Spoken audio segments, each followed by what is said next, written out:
So today will be so just to recap, last time we looked at some of the data security related features like time travel and fail-safe. Today we'll try to focus on some new aspect called tasks in Snowflake. So we'll look at various aspects of tasks. We'll first understand what task is and how do we create tasks. And there is something called a schedules related to task. We'll see what that is, and there is called something called a tree of task and task history. This is what we'll try to cover in today's session. Feel free to stop me if you have any clarifications required at any point in time. First, on the task side, so if you guys are familiar with any conventional SQL database, you might know views and store procedures, right?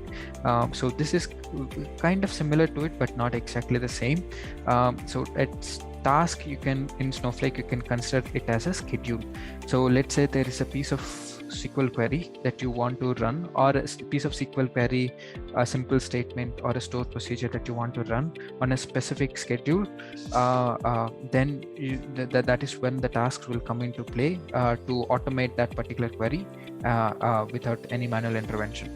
So yeah, so that is exactly, in short, you can call it as a scheduler as well. Task is nothing but a scheduler, and this will help you to schedule either a query or a store procedure that you have written. And only a couple of restrictions that you need to keep in mind when it comes to task.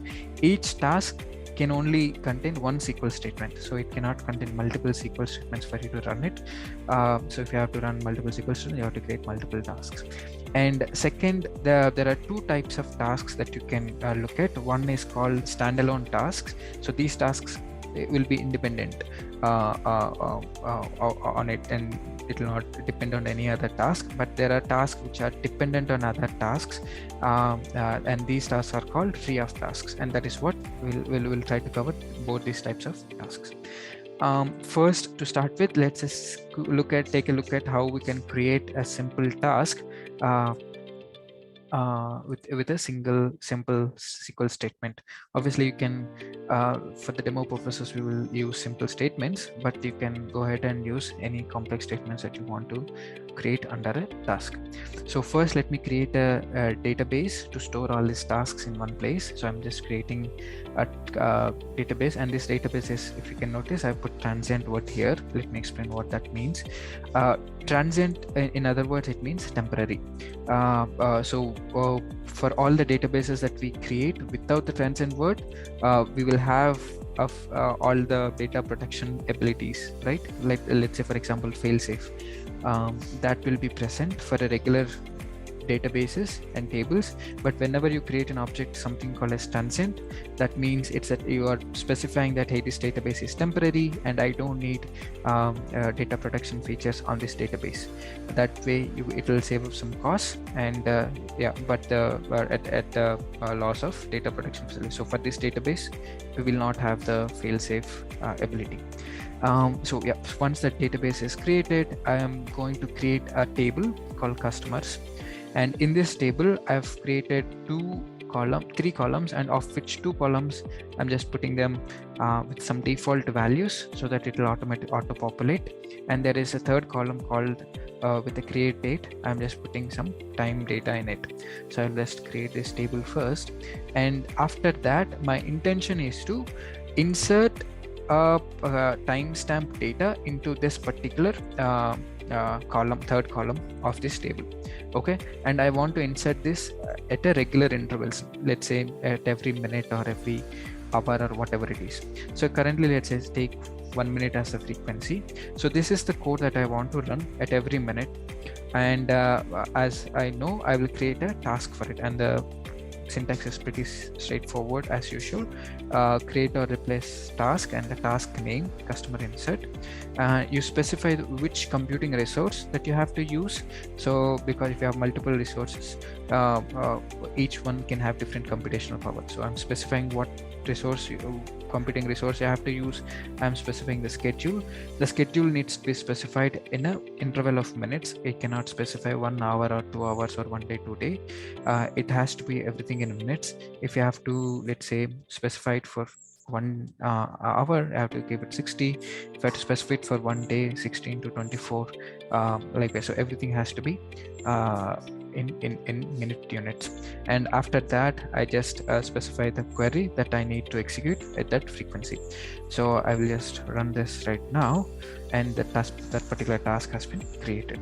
And I can see the task list with a simple command of show tasks, and it will show me the task that I have created. And here you can see the task name and some other details related to the task, and also the definition of what query that particular task is responsible to run, right?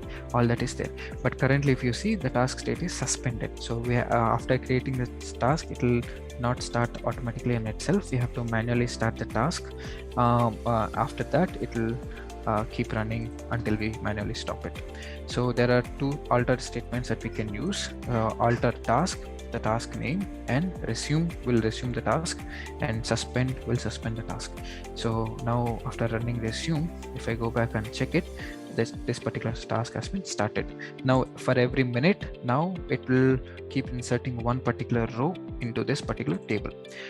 So that is a simple how we can create a task statement there. So let me just show you how the table looks right now, since it's not 1 minute yet, it might be blank. Yeah, let's come back to this table in about a minute or so to see some data. But in the meantime, let's try to cover some other aspects related to task. So we have seen how to create tasks, and let's see how we can schedule tasks. So let me pull up some. The scheduling piece of a task is slightly interesting, and it can be pretty straightforward, but different from a normal conventional SQL scheduling aspect. So they use something called as cron methodology. So cron is I'm not very aware much of cron, but what cron is specifically, it's a utility that is used to schedule tasks in a Unix-like operating systems. Okay, and what these Snowflake they have done is they have picked up the scheduling syntax or scheduling approach that they normally use in a cron systems into Snowflake tasks. So that is where we will just try to understand how we can schedule using the cron methodology. So we create the task as usual with the command and all the similar required syntax.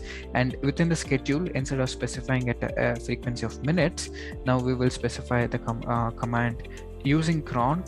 There are some parameters that we have to provide here, and these parameters are listed down here. So each star refers to a let me actually particular parameter as specified here. So the first star is referring to the minutes, second star is referring to the hours, third day of the month, it's a month of the year, and the last one day of the week, and I'm sorry, that last second one day of the week, and the last one the time zone on which you have to create. So let's say for the time being, since this particular instance, let me put UTC as a time zone. This is one of the time zones that is recognizable in Snowflake. So I'll put UTC as a time zone, and let's say if I want to run this particular task at a frequency of every minute, all I have to do is I'll just replace this minutes to 1. So, and keep all the other schedules as wildcards. So that itself, it means that at every minute, please run this task. And let's say if I want to schedule at every 1 hour interval, then I will just put this to 0 minutes, and at every 1 hour. So that way, at every 1 hour I would have to do 60 minutes. Yes, so this will be at every 1 hour, so that means 60 minutes. But if you specify it at a specific hour, let's say I want it to run only at 3 o'clock in the morning, I can specify 3 there, so it will run on every day at 3 a.m. If I want to specify it at let's say 15, then now this will run at a 3 p.m. time, right? So likewise, I can specify the scheduling for each and I can also specify for day. So now this will run at, let's say I put 10th, so 10th day at every 10th of each month on 3 p.m. it will run the task. And I can also specify likewise other parameters as well. So some of these parameters I can use in relation with each combined as well. It's like how I used day of the month and month itself. So let's say, for example, if I'm interested in running it only on the last day of the week, I can use the next parameter and specify week 6, which results to the Saturday. No, not this one, but the next one. Yeah. So 6, and this will result in it will run the code on every Saturday, and you can specify a time if you want. Let's say on every Saturday at 1 o'clock. So this is how you can use cron parameters to schedule the task. So this can be slightly confusing at the beginning, but there's a clear documentation if at all you want to explore it a little further. And there are some other quick aspects that I will share here, and I will move on. So the first thing is, let's take a typical requirements when it comes to running a schedule, right? For example, if you want to run a task on every last day of the month, right? And you know that last day of the month, we cannot, it's not specific. Sometimes it is 31, sometimes 30, sometimes 28. So all that is there. So for that reason, there's a parameter called L. Okay, you can use this to in the month parameter, which is the third one, and specify L, so that way it will run only on last days of that particular month. You can use this also to specify same parameter in the weekday, so that way let's say, for example, if I specify here 6 and L, now it is specifying that 6 means Saturday and L means last. That means every last Saturday of that particular month, please run this task. So this is what another aspect of how we can use L in this scheduling. And let's say if you have another requirement of, hey, I don't want this to run on a specific day, but I want it to run on given interval of days. Let's say from every 10th of the month to 15th of the month. In that case, you can use option. There is a range option that you can give. So in the days from 10 to 15. So it will run, and they can specify any hour during that day. Let's say 1 o'clock from 10th to 15. Please run. It will run on that day. Let's say if you don't have a range, but individual days within the 1 month that you want to run to, let's say you want to run only on 10, 15 and 20th. In that case, you can specify them using comma, so that way it will run only on those individual days at the hour that you specified. So this is how again you have to specify here 0, so that it will not it doesn't make much difference at the lower level. So yeah, this is how you can use basically this cron syntax to schedule the task at a different whatever the frequency that you want. So let's now take a look at our table and see how many rows it has filled up. Now we can see the table, we have 7 rows. So it has been 7 minutes. For each minute it has run. So we can see here, yes, so 55, 56, 57, 58, 59, at every minute the task that we have created is running and updating the table accordingly. Okay, let me move on. If you guys are interested, let me just there is just one question. Yes, the cron functionality, it's not just for Snowflake, right? I think it is available for other database management software as well. Okay, is it? Yeah, because I have come across this term in my previous company as well, and I think this is a very widely used feature whenever you are dealing with a large number of databases, and when you need to update certain specific tables at certain specific times, they use this cron feature. Okay, awesome. They used to say run this cron, run that cron, that sort of thing. Right. Okay, I might have missed that. Hey, thanks, Sai, for bringing it up. Yeah, so let's see, just to make sure that we understand this cron methodology now that Sai told it's important. So can you guys help me figure this out? Like if I want to run for every minute, what should be the parameter set for this cron? Any ideas? You can use the parameters on the top here to figure out if you wish. Instead of the first star, you will be having one. Yep. So that will make it to run at every 1 minute in this particular time zone. And the second one, I want it to run at 6 a.m. every day.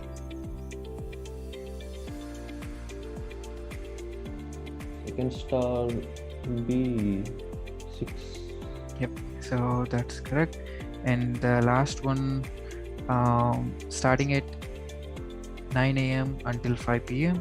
So I can just specify the range here, right? From 9 to 17 in the hour section. Yeah, so that way, and basically I need that only on Sundays. So in the weekdays I specify 0.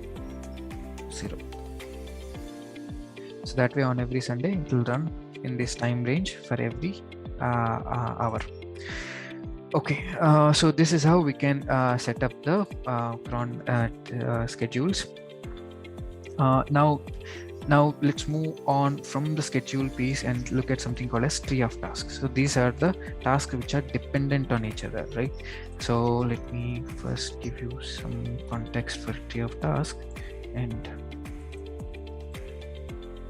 so so far the task that we have created, which is called customer insert, it's only an independent task, single task. But now the idea is to let's say if you have a few set of SQL stored procedures that you want to run one after the other, right? In that case, but in each task you can only put one stored procedure or one statement to run. So what you will do then is you will create a tree of tasks. So okay, after this particular statement is run, please move to the second task where the next stored procedure needs to run. So therefore you're interlinking all the multiple tasks, and you're creating something called as tree of tasks. And there is a parent task involved. The very core task is called parent task, and all the dependencies of that parent task is basically you'll calling them as child tasks. So this terminology is what we have, and there are certain numbers that you just have to keep in mind. For each parent task you can link up to as many as 100 child tasks, okay, not beyond that. But each child task can have only one parent task. Apart from that, within each tree of tasks, no matter how many parents that you create or how many child tasks that you create, it can at max contain 100 tasks, 1000 tasks, not beyond that. Okay, so these are some quick numbers that you need to keep in mind. Now let's see how we can create a tree of tasks. Let's say let me show my current tasks which are currently at the moment. So I can see that there is only one task which is called customer insert, and what I'll do is I'll keep this customer insert as a parent task, and I'll create a child task to this particular customer insert. The syntax is again pretty straightforward, and for me to validate that the second task or the child task is working, I'll create a new table called customers2, where the child task will update the data from this customers table. So yeah, so first task is updating the customers table, second task will update customers2 table with the data from customers table. So I will first create that table, and let me, okay, so first let me suspend the parent task. So this is something that we need to keep in mind. Whenever we want to make some changes or dependencies on a particular task, we have to suspend it, or else we cannot make changes on that particular task as long as it is running in the backend. So first I'll suspend this task, and after that, for me to create a child task called customer insert 2, all I have to do is here we don't specify any schedules here. we just specify, hey, after this particular task, please run this task. That means this will become the parent and this will become the child, and whenever the schedule that this particular task has been scheduled to run, immediately after that this task will also be scheduled to run. So the schedule carries forward. So now let me, and here the statement, I'm just copying the data from customers table into customers 2 table for this child task. So I will create this thing, and now if I go back again and do a show tasks here, you can see both the tasks that I've created here. Task insert 1 is task 1, insert 2 is task 2, and I can see the definitions here. Currently both of them are suspended. You can see the code bits within each, and there is one more thing that is important here. It's called predecessors. So here we can see if the task is linked to any other task or not. So the first task doesn't have any parents, so it's saying nulls. But the second task has a parent, and it is showing what that parent is here, customer insert. So this is how we can create, and you can go ahead and link as many tasks as you want. So just for the explaining demo purposes, let me create one more table, customers 3, and create one more tasks that will update this customers 3 table. So I'm creating customers insert 3. Now this will be a child to our current child customer insert 2 task. So this will run after the current child runs. So now if I again click on show task, now I can go ahead and create as many as much as possible, the tree, extend the tree as much as possible. So currently I can see the predecessor for customer insert 3 is the customer insert 2. So this is the parent for that. So this is how I can go ahead and create one task in the tree of tasks. Now after that is done, all I have to do is resume. Now currently you can see all of them are suspended. I need to start them, or else this tree of tasks will not run, right? So, and this is the statement that we will use. But only thing that to keep in mind when you created a tree of tasks, and if you want to resume all the tasks, let's say if I'm initializing the parent task first, it has started successfully, and I'm trying to start the second task. If I do that, it will show an error. And likewise, if I do for the third task, if I want to run it, it will show an error. So currently your first task will run, but not the following 2. So there is a this same reason comes here, that we have to follow a particular order when we want to resume the tasks involved in a particular tree or interlinked task, and the order is simple. So there is a certain order that you need to follow, and there's a certain order that you should not follow that will always give you this error. So the first 3 orders that I specified here, I will not go in detail, but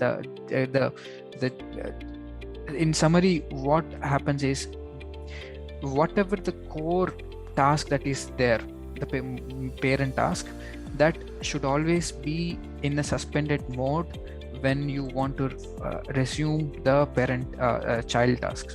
So currently what we have done in the here is, we first resumed this parent task, and once that is resumed, we are not able to alter the child task. So but for us to alter the child task, we want the parent task always to be in a suspended mode. So that's the key thing that we have to keep in remember. So what happens, let me bring in let me run currently we suspend all the tasks, and let's say if I take, so this one we just tried first starting with the parent, this didn't work.